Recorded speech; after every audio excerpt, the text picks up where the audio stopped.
할렐루야. 오랜만에 뵙겠습니다. 그죠? 추운 데 있다 갑자기 더운 데 오니까 근데 한국이 더 더워져서 살짝 고민스럽고 시험 드는 하루를 지냈습니다. 그래도 건강하고 또 우리 성도님들이 기도 많이 해주셔서 잘 다녀왔습니다. 감사드립니다. 나머지 인사는 주일날 더 하는 걸로 하고 오늘은 말씀에 충실해 갔으면 좋겠습니다. 지난번에 한번 요한복음 강의 18강을 하면서 앞부분 전반부까지는 했는데 제가 복습하고 후반부 이어가는 것으로 하겠습니다. 주제가 뭐라고 얘기했냐면 뭐라고 얘기했었죠? 네, 맞아요. 하나님이 하시는 일을 아들도 한다. 아버지가 하는 일을 아들도 한다. 또 아들이 하는 일을 누가 해야 되겠어요? 우리가 한다. 그렇죠? 역시 우리 성도님들은 센스도 있고 기억력도 좋으시고 영감도 있으셔요. 자, 하나님이 하시는 일을 아들이 하는 것, 그리고 아들이 하는 일을 우리가 보고 믿고 우리가 그대로 하는 것, 그게 하나님의 나라의 역사의 연속성이기도 하고 하나님의 나라가 이루어져 가는 중요한 일입니다. 그럼 하나님은 도대체 이 세상에 무슨 일을 하려고 하시는 걸까 하는 거예요. 19절은 뭐라고 얘기하냐면 아버지께서 행하시는 그것을 아들도 그와 같이 한다. 그리고 20절에는 뭐라고 얘기하냐면 하나님이 하신 일보다 더 큰 일을 보여주셨다는 거예요. 하나님이 하신 일은 뭐예요? 하나님이 하신 일은 심판하시고 야단치시고 막 이렇게 했는데 예수님은 이 땅에 오셔서 야단치는 일보다 사랑으로 끌어안는 일을 더 많이 하셨고 또 병든 자를 일으키는 일, 심지어 죽은 자를 일으키는 일까지 하셨어요.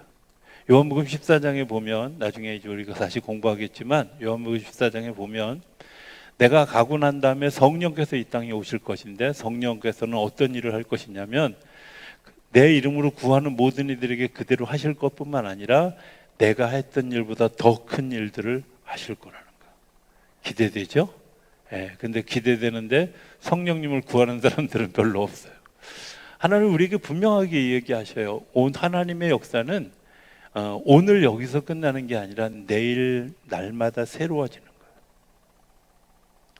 잘 이해 안 되시나요? 하나님이 어제같이만 역사해 주셨으면 좋겠어. 하나님이 절대 그런 째째하거나 속 좁거나 능력 없는 하나님이 아니라 하나님 어제 하셨던 일을 오늘 재방송하시는 일이 하나님이 아니라 라이브로 생방송을 하시고 뿐만 아니라 내일도 예고한 대로 하나님의 역사를 이어가시는 하나님이신 줄 믿으실 수 있게 되길 바랍니다. 그게 하나님의 역사예요. 그러니까 하나님 제가 40대 때 그때 그 화려했던 때를 나에게 허락해 주십시오. 예수 잘못 믿는 거예요. 이해되셨어요? 네. 우리가 나이가 들어가면서 나는 성숙해져 가는 거지 늙어가는 게 아니에요. 우리가 흔히 어르신들이 계급장이 늘었다 이렇게 얘기하잖아요. 그죠? 계급장이 늘으면 연봉이 많아질까요? 잘 모르시는군요. 많아져요. 군대가 계급 높아지면 여러분들 계급장이 생기는 거예요. 인생의 면류관이 생겨지는 것들이에요. 어떤 때 하나님을 믿는 믿음으로 그 걸음을 걸어갈 때 그런 역사의 주인공이 되어지는 줄로 믿습니다. 하나님이 하시는 일이 뭐예요? 구체적으로 첫 번째는 사람을 살리는 일이에요. 하나님 왜 그렇게 야단도 치시고 왜 그 힘들게도 하시고 막 그랬을까요? 간단하죠. 살리려고 그러는 거예요.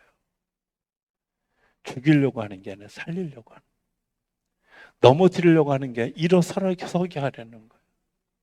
때로는 우리가 하나님이 너무 가혹해, 너무 우리를 힘들게 해, 이렇게 이 요한복음 5장에 나왔던 앞에 이야기 우리가 좀 잃어버렸을 것 같아서 다시 한번 이렇게 재생해서 보면 요한복음 5장에 첫 번째 일어났던 사건이 뭐예요? 38년 된 병자를 일으키신 사건이에요. 38년 된 병자가 뭐라 그랬어요? 예수님, 내가 저 물속에 들어가야 되는데 사람들이 물속에 들어가지 못하도록 자기들이 먼저 갑니다. 이거잖아요. 원망이 있잖아요. 불평이 있잖아요. 그렇죠?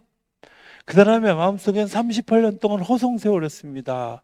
내가 잘못 살았습니다. 내가 병자로 살았습니다. 그런데 예수님이 하신 일은 뭐였어요? 그에게 일어나 걸으라고 얘기해요. 일어나 걸으라고. 내가 지금 불평하고 원망하고 누군가 너를 떠밀어줘서 저 물속에 집어넣는 거, 그 다음에 어떻게 헤엄쳐 나올래? 이렇게 물어보신 게 아니라 예수님이 일어나 그냥 걸어가라. 우리를 살리시기 위해서 때로는 38년이라는 시간 동안도 하나님이 기다려 주시는, 참아 주시는. 나를 살리기 위해서 하나님이 훈련시켜 주시고 들려 주시고 깨닫게 해 주시고 알게 해 주시고. 예고편만 제가 주일날 한번 이렇게 영상까지 보여드리면서 제가 얘기를 좀 하긴 하겠지만, 제가 이제 그 호주 여행 중에 배를 타고 항해를 해야 되는 한 4일 정도의 시간이 있었는데 3일째 되는 날 아주 그냥 큰 풍랑을 만났어요. 아마 우리 지방에 교회가 16개가 한꺼번에 비었을지도 모를 상황이 생길 뻔. 네, 저건 굉장히 큰 풍랑이, 제가 1972년도에 그 초등학교 다닐 때 서울에 굉장히 큰 비가 와가지고 한강 뚝을 중심으로, 제가 용산에 살았던데 용산 시장에다 물에 잠기고 삼각지도 다 잠기고 한강에는 막 물이 흐르는데 집도 떠내려가고 돼지도 떠내려가고 막 이제 그런 광경들을 보게 됐어요. 근데 그 광경을 정말 한 45년 만에, 한 50년 만에 그 광경을 눈앞에서 다시 본 거예요. 물론 뭐 돼지는 없고 집은 없지만 그 물결이 아주 딱 가슴에 확 느껴질 정도로 큰 물이. 근데 하나님이 이제 그것 때문에 뭐 일단 멀미하니까 못 앉아 있고 누워 있다 보니까 누워서 할 일이 없잖아. 자거나 기도하거나 하는데 잠을 24시간 잘 일도 아니고 자다 말고 기도하고 자다 말고 기도하는데 하나님이 문득 깨닫게 해주셨던 사건이 있었어요.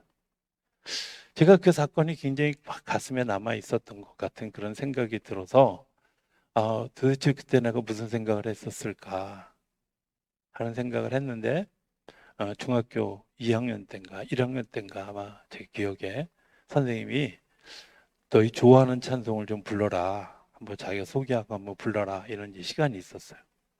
어떤 친구는 뭐 나 같은 죄인 살리신 이런 찬송들을 다 하는데 그 선생님이 막 이제 설명을 해주는 거야. 야, 그 찬송은 이런 찬송인데 너무 좋아.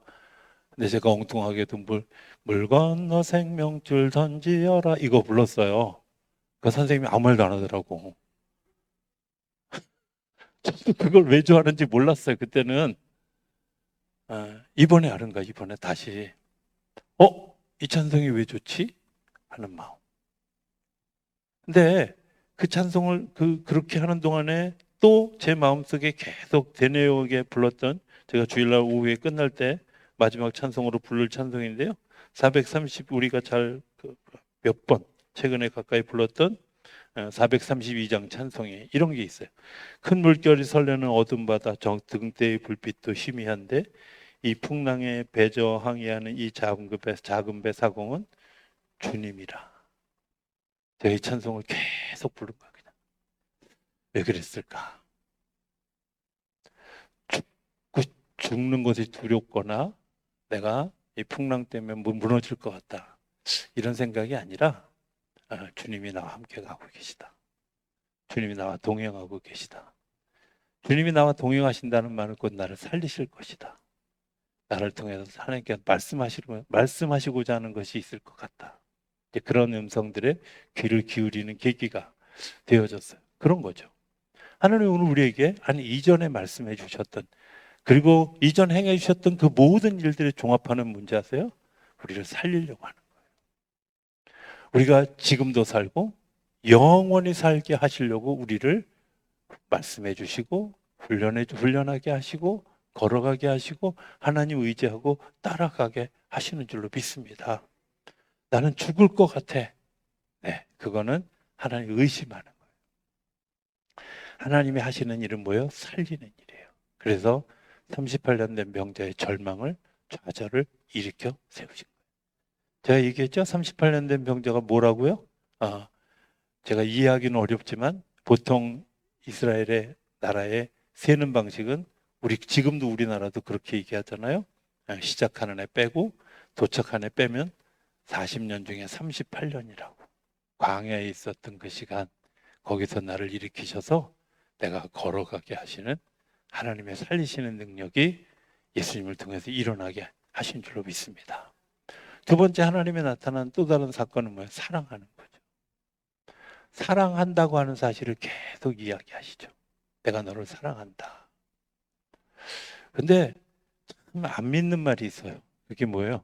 사랑한다는 말이죠. 그건 애나 어른이나 똑같은 것 같아. 애들한테 붙들고, 야, 엄마가 아빠가 너를 너무 사랑해. 그런데 애들이 그래요?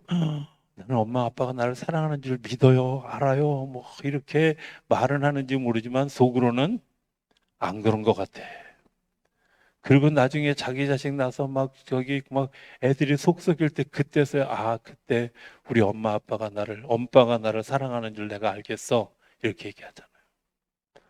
부부도 놀라운 건요, 같이 살면서는 사랑한다고 얘기를 하면서도 사랑하는지는 잘 모르다가 이제 곧 하나님의 나라에 가서 다시 만날 때쯤 되면, 그때쯤 가면 그렇게 애절해지더라고, 사랑한다고.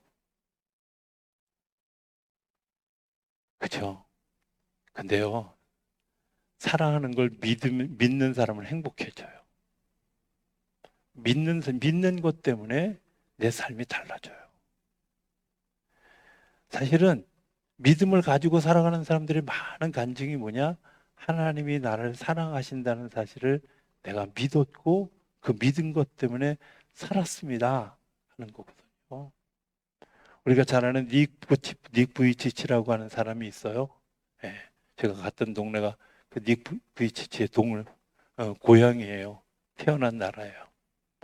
그래서 혹시라도 길을 가다가 그런 분을 만날 수 있을까나 했는데 제가 눈이 4개라도 못 봤어요. 근데 어찌됐든 그분은 몸통만 있고 다리도 없어요. 그분의 강연을 시작할 때 책상 테이블 위에 올려놓고 그분이 누웠다 일어나는데 30분이 걸리는 그 애쓰는 모습만 가지고도 많은 청소년들이 다시 주님께로 돌아오는 놀라운 역사가 일어났어요. 그에게 그 어머니가 해준 말이 있어요. 너는 특별한 존재란다. 하나님이 너를 사랑하신다. 나도 너를 사랑한다. 이게 전부예요. 사랑받는 존재이기 때문에 나는 팔다리가 없어도 나는 사랑받는 존재야. 나는 일어나는데 남들은 10초면 일어나는 걸 나는 30분씩 걸려서 일어나는데도 나는 사랑받는 존재이기 때문에 날마다 하나님의 기적을 경험하는 존재야. 이 사랑을 믿는 사람들이 가지고 있는 핵심이고 승리죠. 38년 된 병자에게 예수님이 행하신 일은 사랑하고 있다는 사실을 말로, 그리고 예수님의 능력으로 해주신 거죠. 하나님이 오늘 우리를 사랑하시기 때문에 하나님의 능력을 예수님이 우리를 통해서 하시고 있다는 겁니다. 자, 어떻게 우리 안에 그런 일들이 일어날까? 내가 예수님을 영접하는 거예요. 23절에 보면 우리가 21절에 보면 자기가 원하는 자들을 살리시고요. 그 다음에 23절에 보면 이는 모든 사람을 아버지를 공경하게 하는 것 같이 아들을 공경하게 하려 하심이라. 아들을 공경하지 아니하는 자는 그를 보내신 아버지도 공경하지 않는다. 우리가 예수님의 그 사랑을 받아들이지 않는다는 것은 하나님이 나를 사랑하신다는 사실도 잊어버리는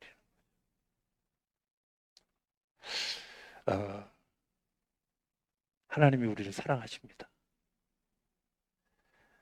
그 외국을 이렇게 여행하다 보면 한국에도 요즘에는 이제 가끔 또 고속도로 같은데 지나가다 보면 간판에 God is love, 하나님이 당신을 사랑하십니다, 이런 것 쓰여 있는 그런 그 간판을 이따금씩 보게 돼요. 근데 놀라운 건요, 하나님이 나를 사랑하신다는 하나님이 사랑이십니다라는 그 말이 어떤 사람에게는 그냥 늘 보지만 의미 없는 시간인 반면에 어떤 사람에게는 그게 나를 움직이는 도구가 되어진다. 하나님은 우리에게 말씀해요. 그래서 예수님이 뭐라고 얘기하시냐면 우리가 그 일들을 받아들이는 데서 제일 중요한 일이 뭐냐면 청종하는 마음, 듣는 마음이에요. 제가 오늘 3가지 종을 얘기할 건데요.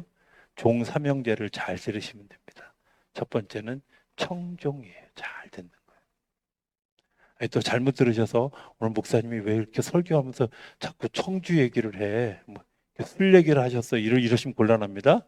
청종입니다. 청종 잘 듣는 거예요. 예, 잘 들으시라고 얘기하는 거예요, 지금. 청종한다는 말은 뭐냐면 귀를 열어서 내 마음에 들리도록 그 귀를 열어 들려진 음성이 내 마음속에 주파수가 연결되어져서 내 마음이 움직이도록 듣는 거예요. 귀만 듣는 게 아니라 내 마음으로 같이 듣는 걸 청종한다 그래요. 그래서 로마서는 뭐라고 얘기하면 믿음은 어디서 난다고요? 들음에서 난다고. 듣는 거예요. 제일 중요한 일은 내가 하나님의 말씀을 듣는 일이죠. 말씀이 들려지는 거예요. 말씀을 들었는데도 안 믿어지고 말씀이 들었는데 거부되어지는 게 아니라 말씀을 있는 그대로 받아들여요.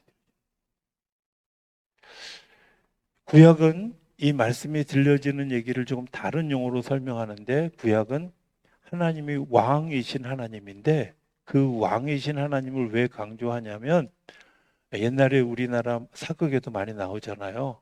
무슨 얘기를 하고 신하가 막 반론을 막 제시하려고 그럴 때 왕이 뭐라 그래요? 어명이요. 이러면 끝. 그렇죠?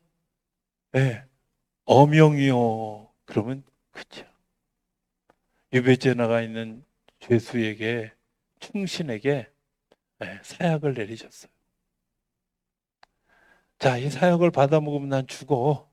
그런데 그가 항변해도 마지막에 그 전달하는 사람이 뭐라고 얘기해요? 어명이요 하면 사약을 마시는 거예요. 하나님이 우리를 살리시기 위해서 우리를 사랑하시기 위해서 말씀해 주시는 것을 내가 아멘 하고 내 마음으로 이해되지 않지만 듣는 거예요. 그런데 그 청종되어지면 어떤 일들이 일어나냐면 내가 판단하고 결정하는 그런 일들이 어떤 습관을 가져야 되냐면 굴종이라는 습관을 가지셔야 돼요. 그게 뭐냐? 이해되지 않지만 그냥 따라가는 거예요.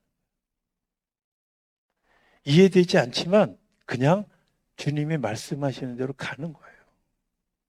이스라엘 백성들이 애굽 땅에 나올 때 그거 이해됐겠어요? 이해되지 않는데 주님은 그들을 이해시키려고 하지 않아요.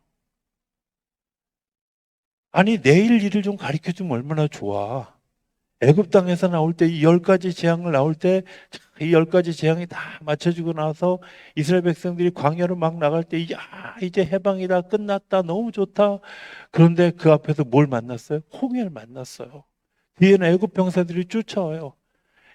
하나님이 얘들아 걱정하지 마라. 내일 밤에 홍해가 갈라질 거야. 이렇게 말씀해 주셨다면 얼마나 좋았겠어요. 근데요, 한번 물어봅시다. 그렇게 말씀해 주셨다면 믿으시겠어요? 네? 그렇게 말씀해 주셨다면 믿으셨겠냐고. 저 같아도 아유 하나님 뻥도 어지간히 하셔야지. 한 번도 갈라져 본 적이 없는 저 홍해가 어떻게 갈라져요. 말도 안 되는 소리 하지 마세요. 당연히 이랬어요. 하나님이 앞으로 될 일을 한 번도 가르쳐 주신 적이 없어요. 그냥 말씀하신데 하나님이 우리를 살리신다. 하나님이 나를 사랑하신다. 하나님의 말씀을 따르고 믿고 순종하는 것이 심판이다. 오늘 그 사랑을 받아들이냐 마느냐가 심판이다. 라고 하는 게 내 안에 분명해지면 내가 뭐예요? 그냥 율법을 내가 지키지도 못할 율법을 따라서 지키는 것처럼 그렇게 굴종하는 거 그냥 주님께 굴복하고 따라가는 거예요. 그런데 중요한 건 하나님은 그 굴종을 뭘로 만들어요? 우리가 순종할 수 있는 사람으로 만들어 가는 거예요. 왜? 순종해야만 가나안 땅을 건널 수 있고 요단강을 건널 수 있고 가나안 땅에 들어갈 수 있기 때문에 그래요. 순종하는 사람만 그 복을 누릴 수 있어요.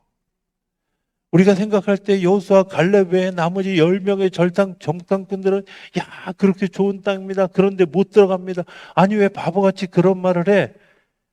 저와 여러분도 바보같이 그런 말을 해요. 불종을 훈련하지 않은 사람들은 순종할 수 죽을 것 같은데. 저기 들어가서 싸워봐야 내가 맞을 것 같은데. 한 발짝도 못 넘어갈 것 같은데. 어떻게 가자 그래. 그래서 하나님이 우리를 굴종시켜 가시는. 이 굴종을 또 다른 방법으로 사용하는 그런 세력이 하나 있어요. 그게 누구예요? 주일날 김희중 목사님이 열심히 얘기했던, 예? 제목이 뭐였죠? 예, 마귀를 아십니까? 깜짝 놀랐어요. 설교 제목 보고 막 정신이 바짝 들더라고. 이거 뭐야? 그래서 기억하세요. 마귀도 우리를 굴종하게 해요. 근데 마귀는 목덜미를 쥐고 할래 안 할래 이러는 거고, 하나님은 좋게 사랑하면서 웃으면서 우리가 그 길을 굴종하는 것을 통해서 순종하고 생명 있고 사랑 있는 열매를 맺도록 우리를 도우시는 거죠. 그게 하나님의 역사예요. 자, 그런 얘기를 오늘 본문을 이렇게 얘기합니다.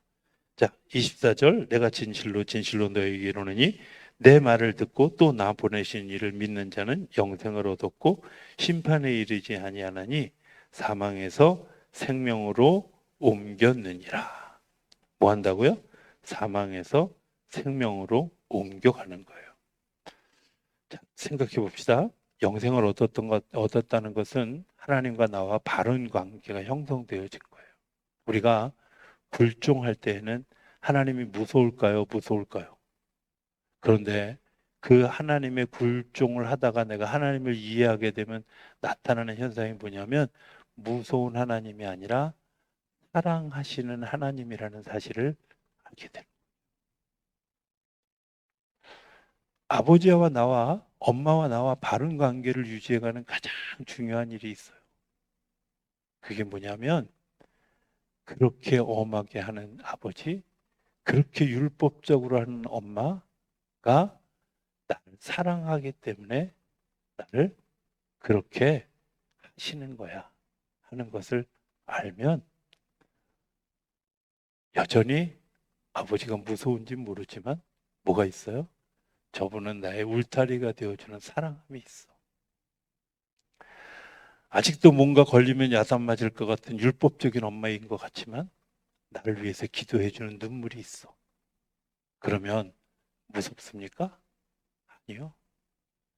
무서운 하나님에서 사랑하는 사랑의 관계로 또 그렇게 아버지가 무섭고 엄마가 막 그렇게 율법적이면 불편할까요? 그죠. 불편하죠. 예.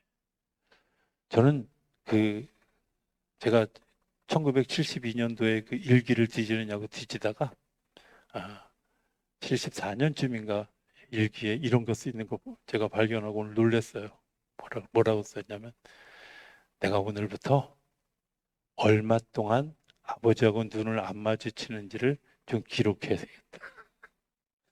그런 날이 있더라고요. 너무 무서워서. 왠지 그 눈에 걸리면 죽을 것 같아서 아버지하고 눈 안 마주치기를 일주일 하다가 끝났더라고요. 하나님하고 나하고 불편한 거. 근데 주님이 나를 사랑하신 줄 알고 나니까 뭐예요? 불편한 관계가 아니라 편안한 관계가 되죠. 그죠? 불편한 관계가 아니라 편안한 관계가 되죠. 하나님과 여전히 불편하십니까? 하나님이 우리를 두렵게 하고 힘들게 하는 관계가 아니라 우리를 안아주시고 위로해 주시는 하나님인 것을 알게 되면 하나님과 나와의 거리는 굉장히 가까워지지요. 여러분들 기억하셔야 돼요. 주님이 우리를 사랑하신다고 하는 사실을 내가 믿어지면 그 주님이 무섭거나 두렵거나 나를 불편하게 하는 분이 아니라 나를 사랑하시고 나를 세우시고 나를 축복하시고 나를 복된 길로 인도하시고 하시는 분이라는 사실을 기억하실 수 있게 되길 바랍니다. 이게 심판에 이르지 않게, 사망에 이르지 않게 하려고 하는 하나님의 계획이 그 안에 있는 거죠.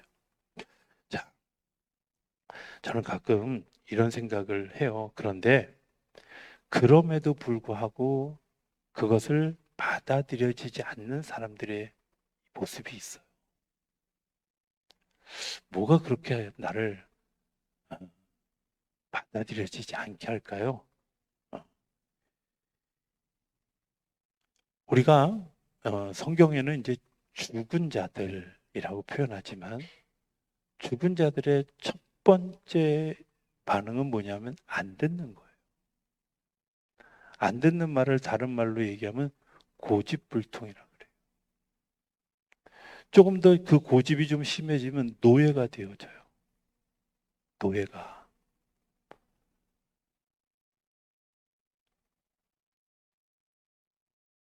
이런 생각을 한번 해봐요. 우리가 내가 왜 안 들을까? 뭔가 생각이 나를 딱 사로잡고 있는 게 있어요. 근데 그것 때문에 내가 듣지 않는 거야. 선입관을 가지고 있다든지, 선이해가 잘못되었다든지, 뭐 이런 것들이 오늘 우리 속에 내 안에 딱 사로잡혀 있으면 어떤 일들이 일어나냐면 음성이 들리지 않아요. 네. 기양 목사님이, 원로 목사님이 주일날 그 마귀를 아십니까? 얘기하셨으니까 제가 악한 영의 세계에 대한 오리엔테이션을 잠깐만 하면 이런 겁니다. 사람을 제일 이제 그 쉽게 넘어뜨리는 방법이 뭐냐? 거짓을 심어주는 거예요. 거짓을 심으면 자기가 알아서 작동을 해요. 뭐냐고 얘기하냐면 딱 심겨진 것 때문에 진실을 얘기해도 거짓말이야. 근데 이 거짓말이 계속되어지면 어떤 일이 일어나요? 내 속이 뒤틀려요. 이 뒤틀리면 어떤 일이 생기냐면 모든 걸 부정적으로 봐요. 그리고 다 튀어요. 사단은 우리에게 거짓이라는 한마디를 툭 심어준 것뿐이야. 그런데 그게 우리 안에 꼬여요. 뒤틀려요. 아유, 목사님 그런 게 어디 있어요? 지금부터 제가 하는 얘기가 그런 얘기예요. 창세기 3장에 나오는 얘기예요. 사단이 하와에게 심겨준 거짓말이 뭐였어요?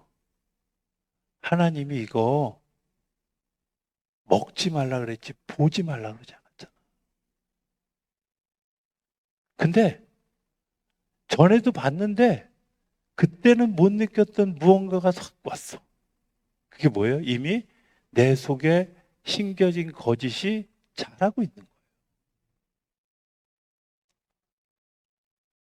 심겨진 거짓이 자라고 있는 거예요.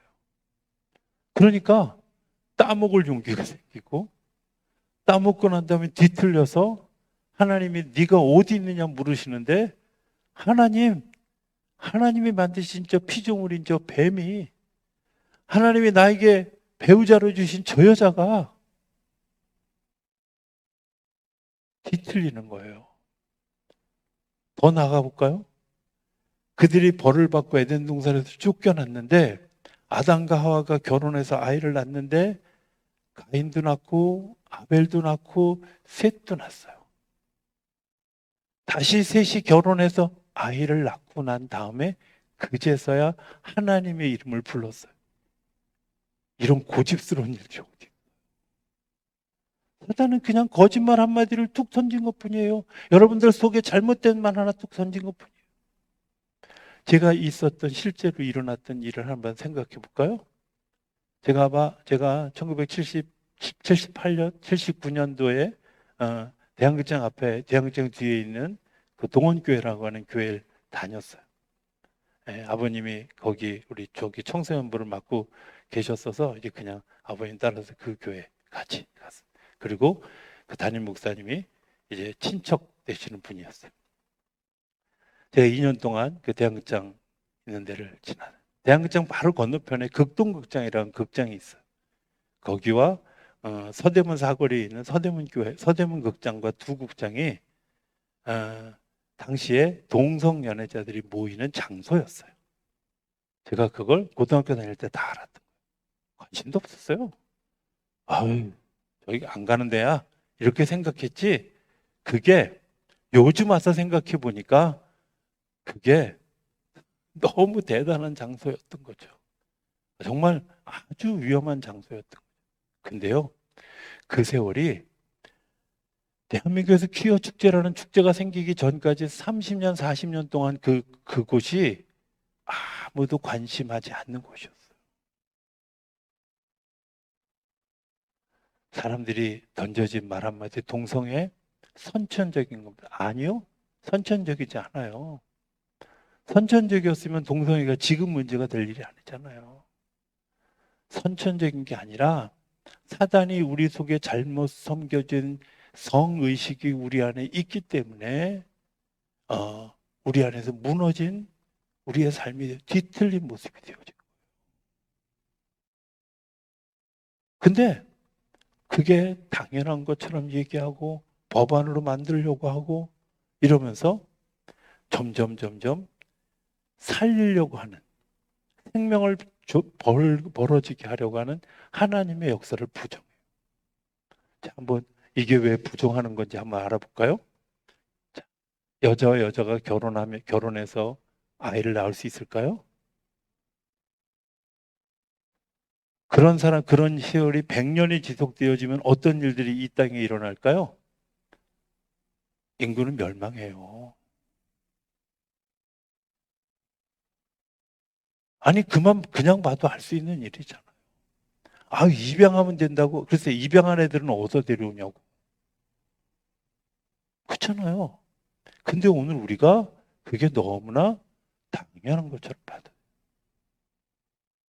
기억하셔야 돼요. 하나님은 우리에게 살리려고 하시고 사랑하게 하시고 우리로 하여금 그것을 받아들일 수 있도록 말씀해 주시는데 우리의 고집스러운 마음, 우리들의 거짓의 마음, 사단의 마음, 사단의 심겨준 것들이 우리를 자꾸 무너뜨리는 거예요. 넘어뜨리는 거예요.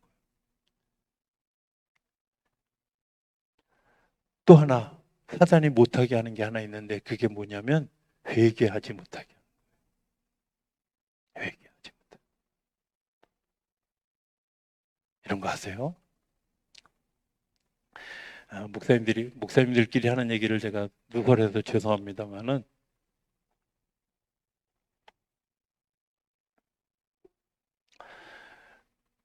성도들의 죄를 지적하잖아요. 지적하면 아멘 하고 회개하면 얼마나 좋아요. 감히 나를 지적해? 그리고 목사님에게 죄를 뒤집어 씌워. 제가 예를 들려고 그러면 책 한 권 쓸 만큼 예를 들 수 있어요. 목회해가면서 제가 충분히 보았던 일들, 주변에서 보았던 일들. 교회 안에 회개 못하게 하는 두 가지 죄가 있는데 있잖아요. 괘씸죄와 기분 나쁘게 하는 죄. 사단이 주는 죄예요. 회개하는 건요. 내가 주님 앞에서 하는 거잖아.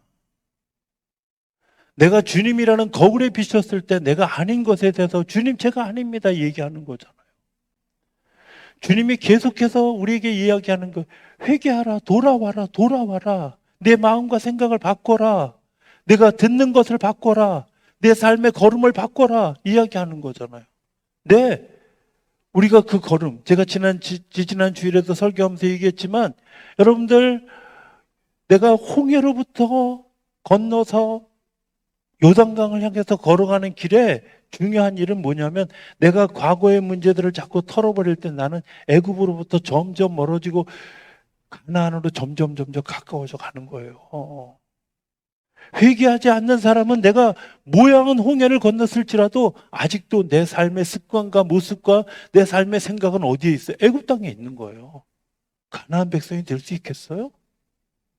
주님이 오늘 우리에게 말씀해 주실 때 말씀이 들려주실 때 아멘 하고 그 말씀을 따라서 걸어가는 사람 그 사람이 하나님의 생명을 얻는데 회개하지 못하게 하는 거죠. 말씀이 들렸을 때 이게 나에게 말씀하시는 말씀이야 이럴 때 두 가지 반응이 있어요. 하나는 주님이 나에게 말씀하시는구나. 두 번째는 목사님이 나를 까는구나. 그럼 어느 쪽이세요? 주님이 나에게 말씀하시는 것을 들어야 돼요. 주님이 나에게 말씀하시는 거.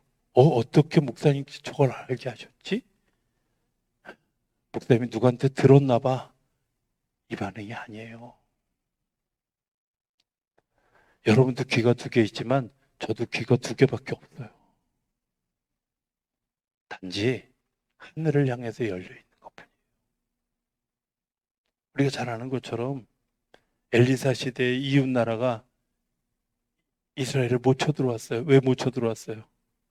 엘리사가 그 상황실에서 하는 얘기를 다 들은 것처럼 하나님으로부터 들었어요. 아유, 저 동네가 매복 작전을 쓴대. 그러니까 왕에게 얘기합니다. 왕이시여, 쳐들어오는 저 무리들이 매복 작전을 쓴답니다. 당연히 이기지. 스파이가 아니에요. 하나님이 들려주시는, 하나님이 알게 하시는. 뭐 하려고? 살리시려고. 사랑하기 때문에. 주의 음성을 듣는 거죠. 26절 이런 겁니다. 자, 아버지께서 자기 속에 생명이 있음 같이 아들에게 생명을 주어 그 속에 있게 하시고 또 인자됨으로 하면 심판하는 권한을 주셨어요. 그런데 그게 어떠냐면 하나님의 음성을 듣는 그때가 25절에 보면 이때라. 기억하셔야 돼요. 오늘 나에게 주어진 이 시간이, 나에게 들려준 이 시간이 마지막 기회일 수 있다는 사실을 기억하셔야 돼요. 오늘 이 시간이 마지막 기회라. 이 시간이 지나고 나면 고백할 수 없을 때가 있어요. 이 시간이 지나고 나면 후회할 시간이 있어요. 뒤에도 끝에 그렇게 이야기합니다. 29절에 보면 선한 일을 행하는 자는 생명의 부활로 악한 일을 행하는 자는 심판의 부활로 나오리라. 여러분들, 내가 오늘 지금 이 시간에 결단하지 않는 것 때문에 나타나는 현상, 나타나는 열매, 그게 뭘까?